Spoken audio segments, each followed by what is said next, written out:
Big ബോസിലെ ആദ്യത്തെ jail nomination ഭയങ്കര രസമായിരുന്നു.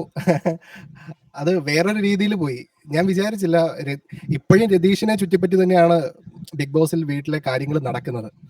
അവൻ ഓരോരോ വിഷയങ്ങൾ എടുത്തിടുന്ന സംഭവങ്ങളും എല്ലാം ഭയങ്കര അവനെ ചുറ്റിപ്പറ്റി കാര്യങ്ങൾ സംസാരിക്കാൻ വേണ്ടിയിട്ടുള്ള വഴി ഒരുക്കുകയാണ്.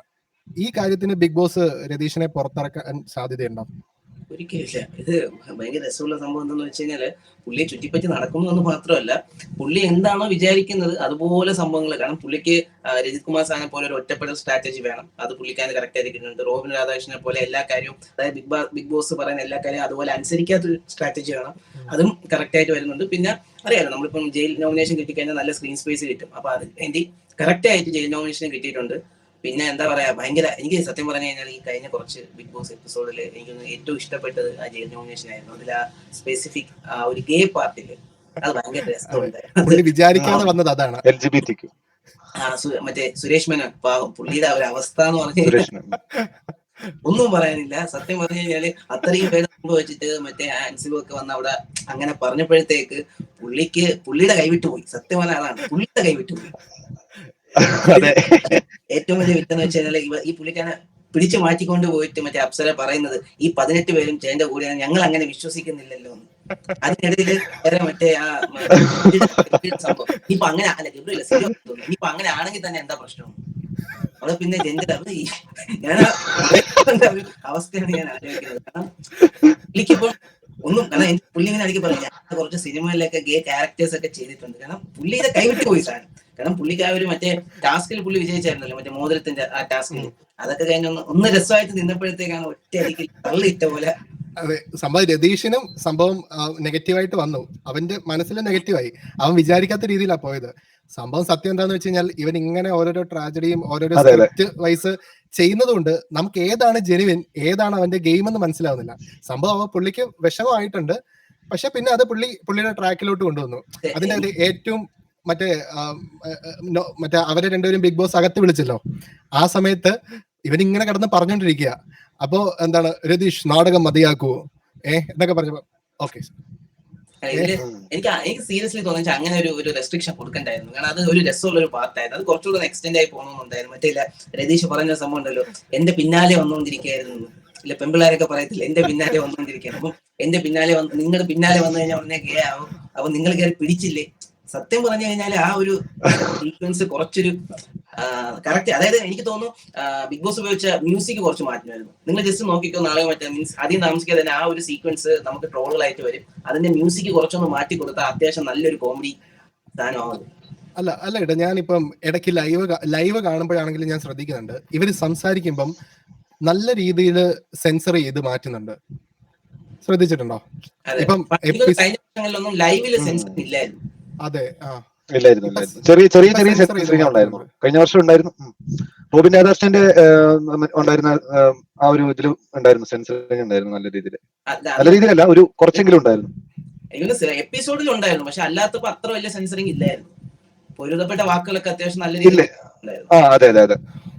ലൈവിലും അത്യാവശ്യം നല്ല സെൻസറിങ് തുടങ്ങി. അല്ല, എന്തായാലും അർജുനും ഇപ്പം രതീഷിനെതിരെ പുള്ളി സൈലന്റ് ആയിട്ട് നിൽക്കുകയായിരുന്നു. പക്ഷെ ഓരോന്നിലും പുള്ളിയും പ്രവോക്കായി. ഇന്നലെ ജയിലില് മറ്റേ പ്ലസ്സിലാണെന്ന് തോന്നുന്നു ഉണ്ടായിരുന്നു. എന്താണ് ഇവര് സംസാരിക്കുന്നുണ്ട്, ജിൻഡോയും ഈ പുള്ളിയും കൂടെ പ്ലാൻ ചെയ്യുന്നുണ്ട് ആരെയൊക്കെ അടിക്കണം. അപ്പൊ ജിൻഡോ എനിക്ക് തോന്നുന്നു നല്ല ഗെയിമർ പോലെ പുള്ളി എന്താണ് തിങ്ക് ചെയ്യുന്നുണ്ട്. പുള്ളി പറഞ്ഞു സപ്പോർട്ട് ഇല്ലാത്തവരെ ആദ്യം എന്താണ് ടാർഗറ്റ് ചെയ്ത് വെളി കളയണം എന്നൊക്കെയുള്ള രീതിയിൽ സംസാരിക്കുന്നുണ്ട്. അപ്പം രതീഷും പുള്ളിയുടെ പ്ലാൻ വേറെയാണെന്നുള്ള രീതിയിലേ ജിൻഡോ സത്യം പറഞ്ഞൊരു മപ്പനാണ്. കാരണം അല്ലെങ്കിൽ ആ പുള്ളിക്കാരൻ കണ്ടില്ലേ, ആ നോമിനേഷൻ സമയത്ത് ഉറങ്ങിയത് കണ്ടില്ലേ, അവനൊന്നും മനസ്സിലായിട്ടില്ല.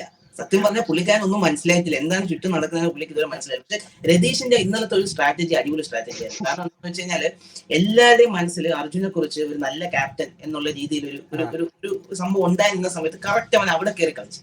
കാരണം ഉറപ്പായിരുന്നു അർജുൻ ഒരു മോശം ക്യാപ്റ്റൻ എന്നുള്ള രീതിയിൽ വന്നു കഴിഞ്ഞാൽ തന്നെ പകുതി ആൾക്കാർ പ്രൊവോക്ക് ആവും.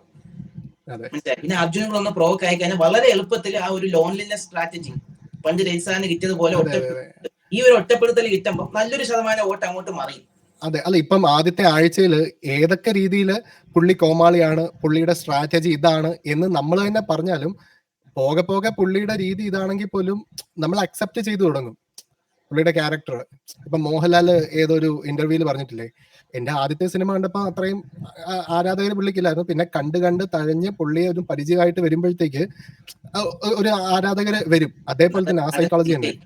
നടൻ വിജയ് ആദ്യം വന്നപ്പോഴാണ് പുള്ളിക്കാരന്റെ അച്ഛൻ അത്യാവശ്യം നല്ല പ്രൊഡ്യൂസർ ആയിരുന്നു. പുള്ളി ആദ്യം വരുന്ന സമയത്ത് പുള്ളിക്ക് ഫാൻ ഫോളോയിങ് ഇല്ല, ഒരു നടന് പറ്റിയ ലുക്കും അല്ലായിരുന്നു. പക്ഷെ പുള്ളിനെ കണ്ട് ഇപ്പം വിജയ്.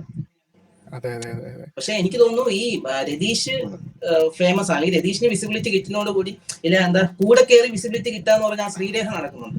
രതീഷിന് വിസിബിലിറ്റി പക്ഷേ ഈ ശ്രീരേഖയുടെ കേസിൽ എന്ന് പറയുമ്പോൾ ഈ സ്ഥിരം എന്തുവാ കുലസ്ത്രീ എല്ലാ വർഷം സീസണിലുള്ള കുലസ്ത്രീ എന്നുള്ള രീതിയിലുള്ള ശ്രീരേഖയുടെ ഡൗട്ട് ഉണ്ട്. കാരണം പുള്ളിക്കാരത്തി വന്നിട്ട് ടീച്ചറാവും. ഇല്ല, എല്ലാത്തിനും ഞാനാണ് ഏറ്റവും ടോപ്പ്, ഞാനാണ് ടീച്ചർ, ഞാനാണ് ഇതിന്റെ ഞാൻ കുറെ ട്രോള് വായിച്ചാണ്. ഞാൻ ടീച്ചർ എന്നുള്ള രീതിയിൽ, അംഗൻവാടിയിലെ ടീച്ചർ എന്നുള്ള രീതിയിലാണ് ശ്രീരേഖ നടക്കുന്നത് എപ്പോഴും.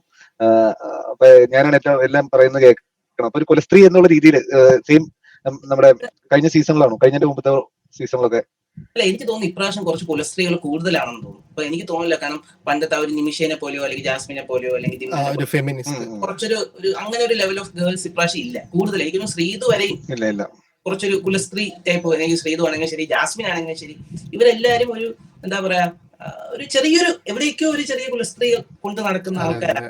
ഒരു എന്താ പറയാ, ഇപ്പം കഴിഞ്ഞ വർഷങ്ങളിൽ ജാൻമണി കല്യാണം കഴിക്കട്ടെ പുറത്തു അല്ലല്ല ജാസ്മിൻ അല്ല, ജാസ്മിനെ പിന്നെ ഇന്നലെ കണ്ടിട്ടില്ല, വലിയ സ്പേസ് ഒന്നും അങ്ങനെ കിട്ടിയിട്ടില്ല. പിന്നെ രതീഷ് ചെന്ന് കുറച്ച് പ്രൊവോക്ക് ചെയ്യുന്നു.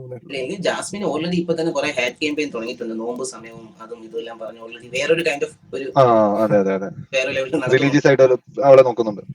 ഇതൊക്കെ സത്യം പറഞ്ഞാൽ ഈ സമയത്ത് ഇങ്ങനത്തെ ഒരു ഷോയിൽ ഇങ്ങനെയൊക്കെ ചിന്തിക്കുന്നതിനെ കുറിച്ച് എന്ത് പറയുന്നത് ഒരു പിടിയില്ല സത്യം പറഞ്ഞാൽ.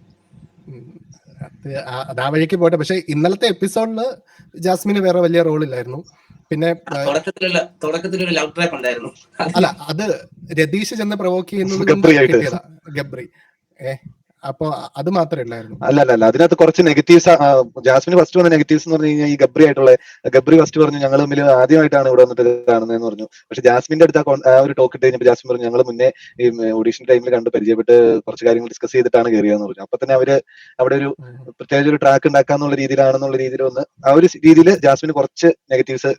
ഈ ലവ് ട്രാക്ക് സത്യം പറഞ്ഞാൽ ജാസ്മിനും ഗബ്രി മാത്രമല്ല, എനിക്ക് നോറയും അർജുനും തമ്മിലും ഒരു ചെറിയൊരു ലവ് ട്രാക്ക് വർക്ക്ഔട്ട് ആവാൻ അർജുൻ ഒരു ബ്ലെസ്ലിയുടെ പ്ലേ അടിക്കുന്ന പോലെ.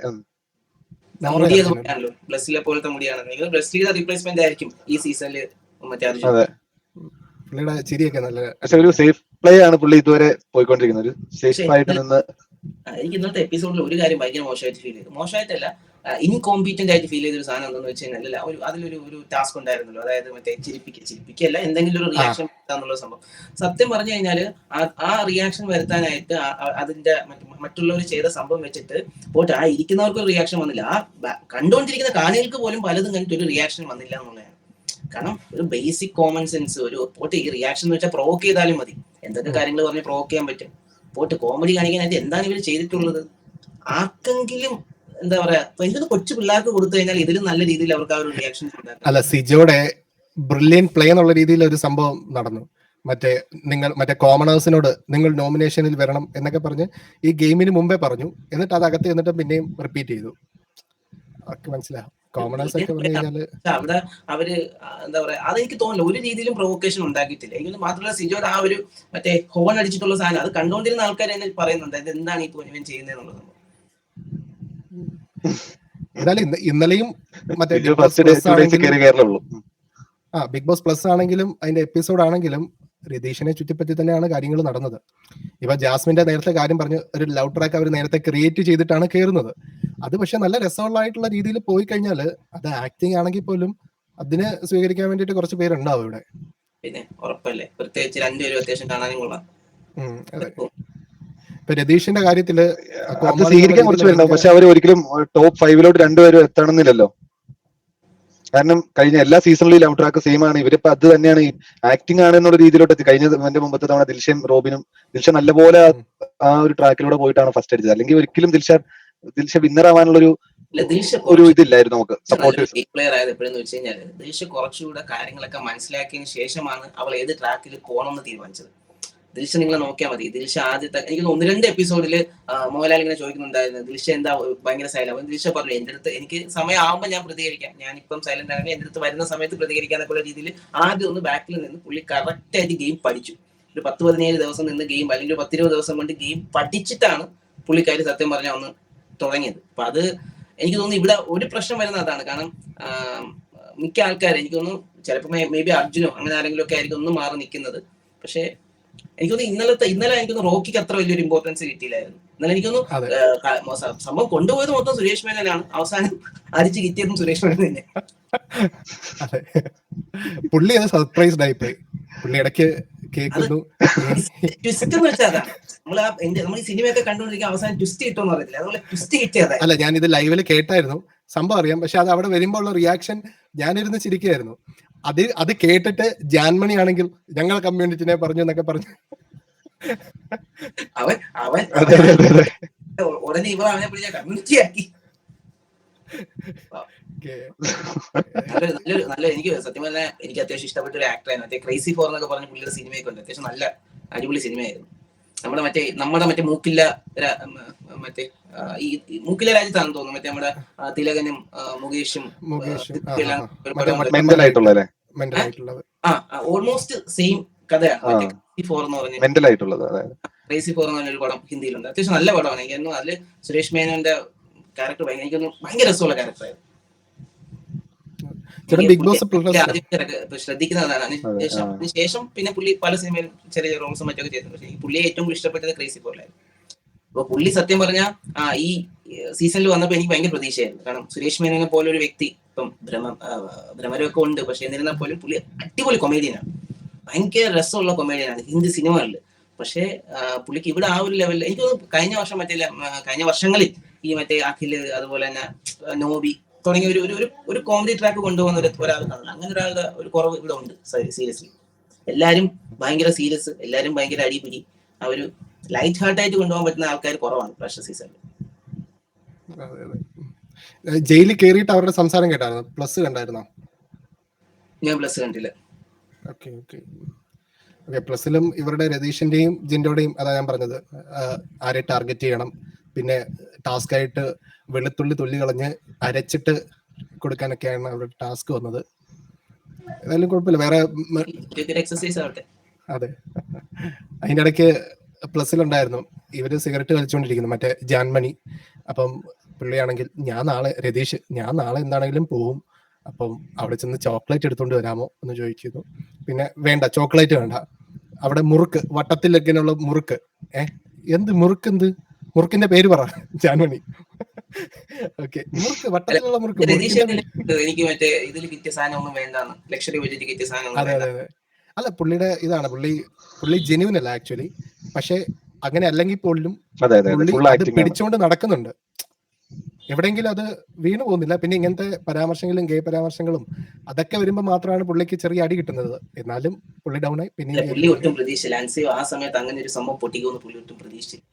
പുള്ളി അങ്ങ് ഒന്നും അല്ലാതായിപ്പോയി. മാത്രമല്ല ബിഗ് ബോസും എല്ലാരും കൂടെ അങ്ങ് എതിർത്തപ്പോഴേ പുള്ളിക്ക് ഒന്നും ചെയ്യാൻ പറ്റാത്ത അവസ്ഥയായിപ്പോയി.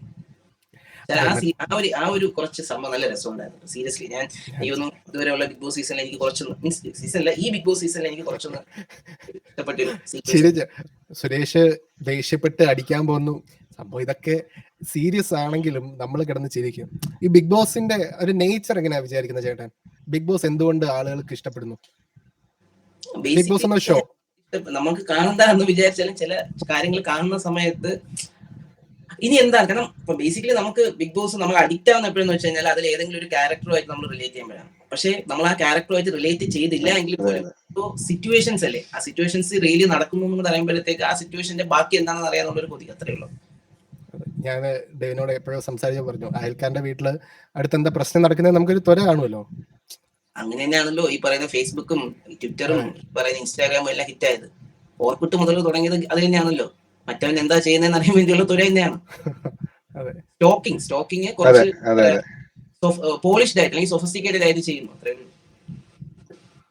ഇപ്പൊ നാളെ സത്യം പറഞ്ഞു കഴിഞ്ഞാല് ഈ എന്താ പറയാ, ഈ താക്കോൽ ദ്വാരം എന്ന് പറഞ്ഞ വല്ല പരിപാടിയും തുടങ്ങണം.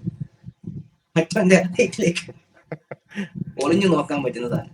എങ്കിൽ കുറച്ചുകൂടെ വ്യൂസ്. നിങ്ങൾ എല്ലാ സീസണിലും നിങ്ങൾക്ക് അതെ എല്ലാ സീസണിലും ഓരോ ഫസ്റ്റ് വീക്ക് കഴിയുന്നതോടെ നമുക്ക് പ്രിയപ്പെട്ട ഒരു കോണ്ടസ്റ്റന്റ് ഉണ്ടല്ലോ. ഈ സീസണിൽ നിങ്ങൾക്ക് ആരെങ്കിലും തോന്നിയിട്ടുണ്ടോ റിലേറ്റ് ചെയ്യാൻ പറ്റിയ? ഇങ്ങനെ റിലേറ്റ് ചെയ്യാൻ പറ്റിയ ആയിട്ട് തോന്നുന്നില്ല. പിന്നെ അത്യാവശ്യം കാണാൻ കൊള്ളാവുന്ന ജാസ്മിനെയും ശ്രീധുവിനെയും കണ്ടിരിക്കാൻ കൊള്ളും, അത്രേ ഉള്ളൂ. അല്ല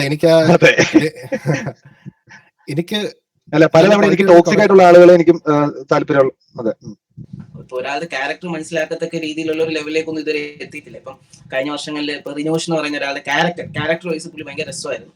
പക്ഷെ അത് കുറച്ച് സമയം എടുത്ത് പുള്ളിയുടെ ഒരു ക്യാരക്ടർ മനസ്സിലാക്കി എടുത്തതാണ്.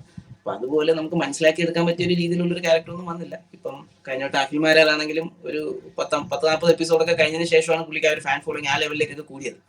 അപ്പം നോക്കട്ടെ, എനിക്കൊരു ചിലപ്പോൾ 2 ആഴ്ച കൂടെ കഴിയുമ്പോഴത്തേക്ക് ആരെങ്കിലും ഒരാളെ നമുക്കൊന്ന് സ്പോട്ട് ചെയ്യാൻ പറ്റും. ഇപ്പൊ ആസ് ഓഫ് നൗ നമ്മളിപ്പോ എന്താ പറയാ, ഫസ്റ്റ് കാണുമ്പോൾ ഉള്ള ഒരു ലുക്ക് വെച്ചിട്ട് പോകാനേ പറ്റത്തുള്ളൂ. അപ്പൊ അത് എനിക്ക് തോന്നുന്നു കാണാൻ കൊള്ളാവുന്ന കുറച്ച് പേരുണ്ടല്ലോ. ഈ രതീഷിന്റെ ആക്ട് എന്ത് തോന്നുന്നു ചേട്ടനാ? എനിക്ക് സീരിയസ്ലി എനിക്ക് തോന്നുന്നില്ല ഈ സെയിം രീതിയിൽ ഇനി ഒരു 10 ദിവസം കൂടെ പിടിച്ചിരിക്കാൻ തോന്നുന്നില്ല. രതീഷിന്റെ ഇത് കാരണം കംപ്ലീറ്റ്ലി ആക്ടിങ് ആണ്. ആക്ടിങ് വെച്ചിട്ട് എത്ര നാൾ ഒരാൾക്ക് ഇങ്ങനെ പോകാൻ പറ്റും? മാക്സിമം പോയിക്കുന്ന ഒരു 10 അല്ലെങ്കിൽ ഒരു 15 ദിവസം കൂടെ. അത് കഴിഞ്ഞാൽ പുള്ളി ആവുമ്പോഴത്തേക്ക് മനസ്സിലാവും നമുക്ക് പുള്ളിയായിട്ട് റിലേറ്റ് ചെയ്യാൻ പറ്റൂല.